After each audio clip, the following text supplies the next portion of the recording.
Ever drive past your dream house and wonder if it'll ever go on sale? Well, Vince Vitrano shows us how to take matters into your own hands. Realtors across the U.S. are knocking on doors and making cold calls to try and put their customers into homes that aren't even on the market. Jason had been searching for a home for 3 frustrating months. I looked at easily 30 properties and with different realtors, with different companies. Then he found his dream home. Problem was, it wasn't for sale. His realtor changed that with a knock on the door. I was very excited to find out that the seller was willing to sell me the unit after putting in the offer. The combination of low inventory, high rent, and low interest rates, as well as a lack of development over the last 4 years, is forcing realtors to get creative.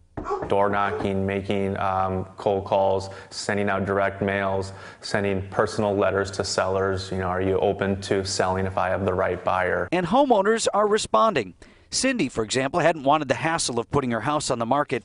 And when her neighbor made her an offer she couldn't refuse, she didn't have to deal with the typical drama of selling. Having to keep your house clean and having to, vacate it when somebody wants to see it, and just, living under that pressure is it's not fun. Real estate experts admit you may end up paying a premium to convince an owner to sell, but you won't end up stuck in a bidding war.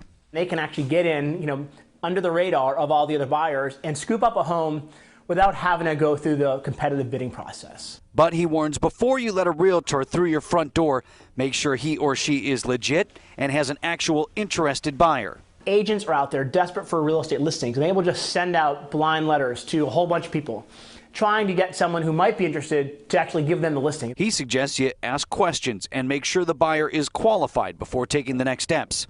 A simple bank letter can do that. As for Jason, he is glad his home's former owners said yes. I was very excited, pretty much no strings attached. It was great.